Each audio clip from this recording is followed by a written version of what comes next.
जय श्री राम, जय श्री बालाजी महाराज। जिस घर में हनुमान जी की पूजा होती है वहां की प्रेत आत्माओं के साथ क्या कार्य होने लग जाते हैं शायद आपको पता नहीं है। मान लीजिए आपके घर में अगर हनुमान दादा वीर बजरंगी की पूजा होनी शुरू हो जाती है तो प्रेत आत्माएं कैसा महसूस करती हैं और क्या उनके साथ क्या क्या होता है, ये आज की वीडियो में आपको पता लगेगा। अगर आपको लगता है कि गुरुजी आपको कैसे पता, तो भैया हम दरबार इतने समय से लगा रहे हैं तभी हमें इस बात का पता है। और एक बात याद रख लेना कि कोई भी मलिन तत्व या कोई भी कुपित वायु अगर आपको परेशान करती है तो हमारा दरबार लगता है। आप हमारे साथ जुड़कर भी हर प्रकार की नकारात्मकताओं से छुटकारा प्राप्त कर सकते हो। तो क्या होता है कि देखो, अगर कोई भी मलिन तत्व आपके घर में वास कर रहा है या गंदी शक्ति आपके घर में वास कर रही है और गंदी एनर्जी से आप परेशान हो चुके हो, तो एक रास्ता आपको स्वयं बनाना है। कैसा रास्ता बनाना है? क्योंकि अगर आपके घर में हनुमान जी की पूजा चलेगी तो प्रेत तो भागेगा और प्रेत परेशान भी होगा, इसमें एक संदेह हटा देना। प्रेत परेशान कैसे होगा मैं आपको बताता हूं।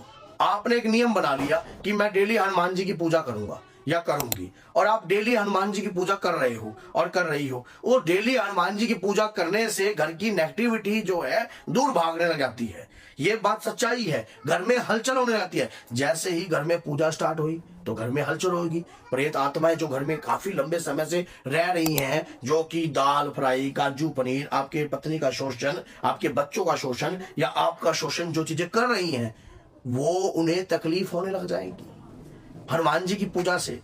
गोस्वामी तुलसीदास जी ने इस बात को स्वयं लिखा कि भूत पिचास निकट नहीं आवे, महावीर केवल नाम सुना।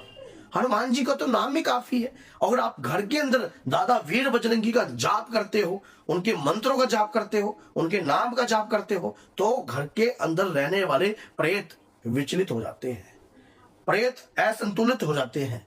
उन प्रेतों को पता है कि इस घर में अगर हनुमान जी की पूजा चलने लग गई तो हमारा यहाँ टिकाव नहीं रहेगा, हमें इस घर को छोड़ना ही पड़ेगा। आज नहीं तो कल हमारे जो है यहाँ से अलविदा हमें करना पड़ेगा, हमें जाना पड़ेगा यहाँ से। और ये सच्चाई है, या तो हमें बदलना पड़ेगा या हमें छोड़ना पड़ेगा। अब हनुमान जी की पूजा से कैसे? क्योंकि वो घुटते हैं। आप हनुमान जी की धूनी घर में करोगे वो घुटेंगे। आप घंटी से आरती ये घंटी जो है ना, जब हम घंटी करते हैं हम सोचते हैं कि घंटी नॉर्मल है। नहीं नहीं नहीं, जैसे ही आप कहोगे आरती कीजिए हनुमान लला की, आपको पता है घंटी बजते ही प्रेतों के कानों में इतनी भयंकर आवाजें दौड़ती हैं कि उनके गड़गड़ाहट होने लगती है, घबराहट होती है। वो भागते नजर आते हैं, इधर उधर ढूंढते हैं। और यहाँ तक कि किसी आपके पत्नी या किसी बच्चे के सिर पर बैठकर ये बात बोलते हैं, अरे बंद कर दो ना इसको, क्या इतनी जोर सुबह सुबह घंटियां बजाने लग जाते हो, क्या मिलता है तुम्हें इन घंटियों से? क्या पता आपकी पत्नी स्वयं ये बात बोलने लग जाए, क्या पता आपका पति स्वयं ये बात बोलने लग जाए, आपके बच्चे ये बात बोल सकते हैं।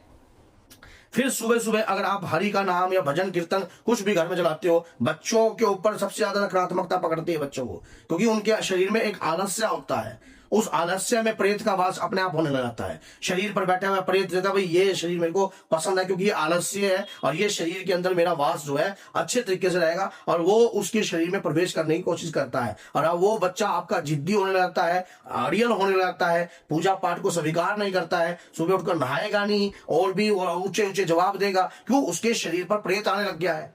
लेकिन आपको इस बात की कोई चिंता नहीं, क्योंकि आपको दिखाई नहीं दे रहा ना, वो दिखाई नहीं दे रहा। हनुमान जी की पूजा गलती से भी घर में बंद मत कर देना।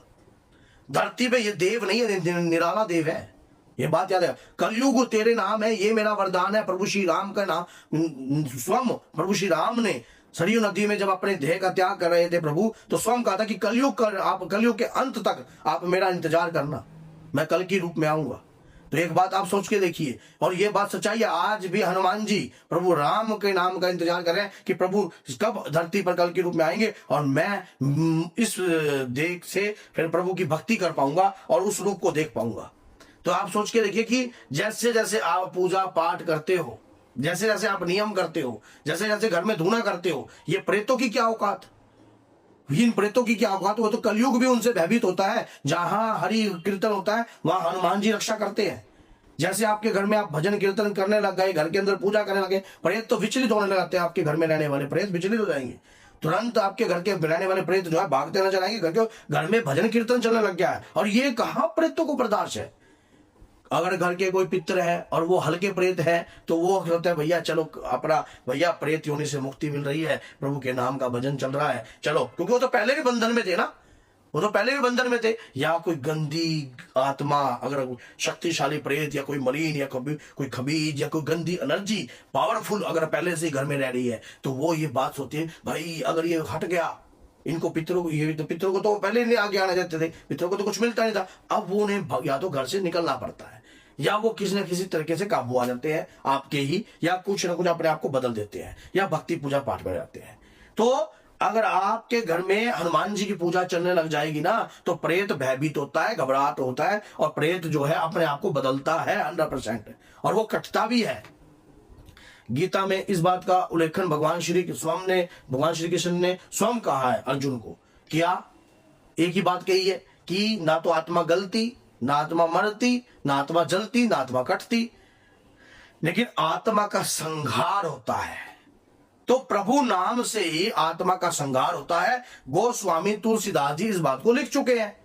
वो सिद्ध पुरुष थे, उन्होंने प्रभु श्री राम के दर्शन करे, दादा वीर बजरंगी के दर्शन करके उन्होंने स्वयं लिखा, और देवता चित्त नहीं धरिए, हनुमत से सारा सुख करिए। हनुमान जी से समस्त प्रकार के सुख और वैभव आपको प्राप्त हो सकते हैं अगर आप अपने घर में दादा वीर बजरंगी की पूजा कंटिन्यू रखते हो तो।